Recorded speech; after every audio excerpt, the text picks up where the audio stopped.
अर्चित किया जाता है। स्वर्ण के सिंहासन में विराजमान होते हैं।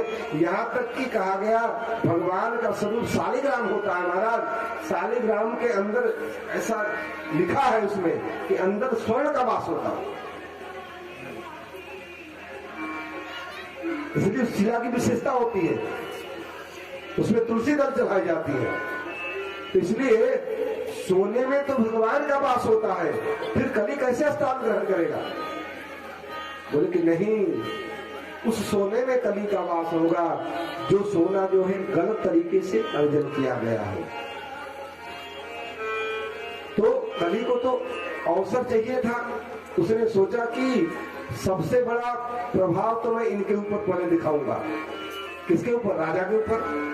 बोले कि ये मुकुट जो है सोने का धारण किए हैं और मैं जगह मांग रहा हूं, क्योंकि परीक्षित को उनके दादा पांडव वो शिक्षा दिए थे कि चाहे कोई भी कितना भी गलती किया हो, लेकिन एक बार शरण में आ जाए, उसको शरणागति बना लेना। आज परीक्षित देख रहे हैं कि इसके अंदर हजारों गुण अवगुण है, लेकिन एक इस कली के अंदर महान गुण है। कौन सा गुण देखे? कि यह कल युग करी परम प्रताप, यह कल युग करी परम प्रताप, यह कल युग करी परम प्रताप, मानस पुण्य हो ही नहीं पापा, मानस पुण्य हो ही नहीं पापा, कल युग सम युग आन नहीं, कल युग सम युग आन नहीं, जो नर कर विश्वास गाई राम गुण गण विमला, भवतर बिनहि प्रयास। ये गुण देखा परीक्षित ने और कहा कि सोने में जगह मिले। बोले कि कलयुग में सबसे महान गुण जो है, कोई भी भगवान का नाम लेते हुए अपना जीवन व्यतीत करेगा, अंतिम समय भगवान का नाम उच्चारण करके प्राण छोड़ेगा, तो उसके निश्चित रूप से उसकी सदगति होगी, भगवान के धाम को जाएगा। ये गुण दिखा परीक्षित को। और जो ही कहा कि सोने में स्थान हमें मिलना चाहिए, बोले कि तुझे स्थान मैंने दिया। और उसी समय कलयुग ने मुकुट में प्रवेश करके परीक्षित की मति बदल ली। सूक्ष्म रूप से कली मुकुट में प्रवेश किया और आगे बड़े शिकार खेलते हुए, और प्यास लगी थी, भूख भी लगी थी उनको। समीक ऋषि के आश्रम में पहुंचे। छोटे छोटे बालक आश्रम से दूर खेल रहे थे। समीक ऋषि जो है समाधि में थे। राजा आके बोले कि भाई हमें प्यास लगी है, कोई आश्रम में है क्या? आवाज कहीं से नहीं आई। समीक ऋषि सामने दिखी, समाधि उनकी लगी हुई थी, और 2-3 बार उच्चारण किए कि भाई प्यास लगी है, पानी मिलेगा, लेकिन समाधि ऐसी लगी थी कि अंतर्मुख हो गए थे। और राजा को लगा कि बाबा ढोंग करके बैठा हुआ है। अपने बाण के नोक से बगल में मरा हुआ सांप देखा और उसको बाण के नोक से उठा करके गले में धारण करा दिया। और वही राजा जो है अपने महल की तरफ प्रस्थान किया, नगर की तरफ आया, और जब ही मुकुट निकाल के रखे तो पता चला कि अरे हमने बहुत बड़ा जघन्य अपराध कर दिया। मैंने ऋषि के गले में सांप का माला पहना दी। अरे हमने बहुत अपराध किया। सोचने लगे कि आज मेरे ऊपर वज्रपात हो जाए, मैं अभी प्राणांत कर डालूं अपने शरीर को। मैं ऐसा संत अपराध शरीर को नहीं रखना चाहता हूँ। इतने में समीक ऋषि की निद्रा, अरे समाधि खुली है। समाधि खुलते ही सामने देखा कुछ बालक कुछ कहना चाहते हैं। बालकों ने कहा कि क्या बात है? बालकों से पूछे। बालकों ने कहा कि महाराज बहुत अनर्थ हो गया। बोले क्या हुआ? बोले कि इस समय जो है आपके गले में जो सर्प डाला राजा ने, राजा तो प्यासे थे, उनको प्यास लगी थी, और आपका पुत्र इस दृश्य को देख करके राजा को श्राप दे दिया कि जो गले में सर्प पड़ा हुआ है तक्षक, यही 7वें दिन उस राजा को दंशन करेगा, उसकी मृत्यु हो जाएगी। ये बात सुनकर के शमीक ऋषि को अच्छा नहीं लगा और मन में बड़ी ग्लानि हुई उनको, और अपने श्रृंगी शिष्य को बुलाए, पुत्र को डांटे, बोले बेटा ऐसा नहीं करना चाहिए था, संत के अंदर तो तितिक्षाशील भाव होना चाहिए, तुमने श्राप दिया, गलती किया है। और श्रृंगी ऋषि के द्वारा सूचना भिजवाई परीक्षित को, और परीक्षित को सूचना मिली कि मेरा तक्षक नाग के डसने से मेरी मृत्यु हो जाएगी, तो तुरंत ही अपने पूरे राशि जो पोशाक का त्यागे, चिन्नी सी चदरिया को ओढ़ करके सब कुछ जो है राज्य अपने पुत्रों को सौंपा और सीधे गंगा तट पे आए हैं। और गंगा तट पे जो ही पहुंचे परीक्षित, पूरे देश में सूचना मिल गई है कि राजा को श्राप लगा है। अत्रि, वशिष्ठ, चवन, सरंधान, भृगु, अंगिरा, वशिष्ठ, सब लोग ऋषि लोग वहां आए हैं, और सब लोग विचार करने लगे कि महाराज 7वें दिन तक्षक नाग डसेगा, मृत्यु होगी, उससे पूर्व कौन सा यज्ञ किया जाए, कौन सा अनुष्ठान किया जाए जिससे राजा को सदगति प्राप्त हो। आपातकालीन बैठक बैठी है, उसमें बड़े बड़े ऋषि वशिष्ठ, चवन, सरंधान, पराशर जैसे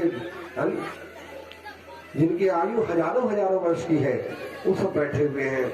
लेकिन महाराज विचार नहीं कर पा रहे, निर्णय पर नहीं पहुंच पा रहे। हुआ क्या कि उसी समय गंगा के तट पर अभी मंत्रणा हो ही रही थी कि तत्रात् भवत भगवान व्यास पुत्र, तत्रात् भवत भगवान व्यास पुत्र, भगवान ही व्यास पुत्र के रूप में वहां पे आए।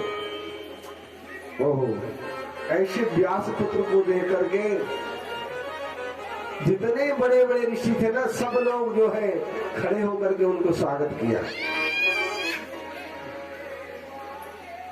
और उस सुखदेव जी का स्वरूप को देख करके पीछे पीछे बालक जो है उनको मजाक उड़ाते हुए, नंगा बाबा जा रहा है, कोई फूल फेंक रहा है, कोई पकड़ रहा है, हंसी मजाक कर रहे हैं। लेकिन सुखदेव जी की रहनी कैसी है कि किसी दरवाजे पर जाते, जितने देर तक गाय दुही जाती उतने देर तक खड़े रहते, कुछ मिल जाता लेकर के चले जाते, जंगल में भजन करते।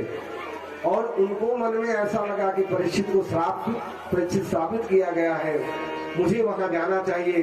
रास्ते में जा रहे हैं, पीछे से बच्चे जो है मजाक कर रहे हैं, लेकिन स्वरूप कैसा है उनका कि दिगंबरम वक्त विकीर्ण केश प्रलंब बाहु स्मरणोति मूर्तिमान।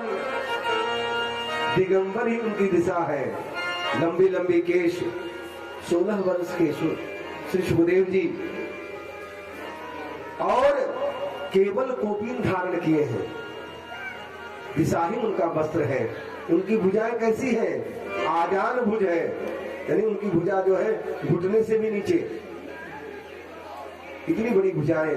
भगवान के ही रूप में सुखदेव जी आ रहे हैं। और जो ही वहां उपस्थित हुए गंगा के तट पे सुप्ताल में, सब लोग खड़े होकर के स्वागत किया और परीक्षित को इशारा कर दिए कि महाराज यही तुम्हारे इस समस्या का समाधान करने वाले सुखदेव जी पधारे हैं। तुरंत चरणों का प्रक्षालन किया परीक्षित ने सुखदेव जी का, और कहने लगा कि ये शाम संस्मरणम पुंसाम सद्यो शुद्धंति वेद्रिया किम पुनः दर्शन स्पर्श पाद शौच सनाद भी। अरे महाराज, आपके स्वरूप को देख करके मुझे ऐसा लग रहा है कि आपके स्मरण करने मात्र से ही पूरा घर पवित्र हो जाता है। आपके केवल प्रातः काल नाम उच्चारण करने से हमारा घर शुद्ध हो जाता है। आज ऐसा मेरा सौभाग्य कि किम पुनः दर्शनम, आपका दर्शन हो रहा है, चरण प्रक्षालन का अवसर प्राप्त हुआ। अहो भाग्य। सुखदेव जी उसके भावों को स्वीकार किए।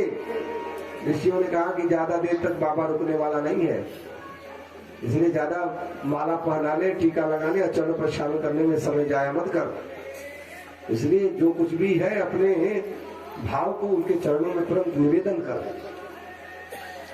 तो तुरंत जो है परीक्षित ने पूछ दिया कि अतः परीक्षा में संसिद्ध योगी नाम परमम गुरु, आप योगियों के परम गुरु हो। हमने देखा आपके वर्चस्व को। सुखदेव जी कौन है?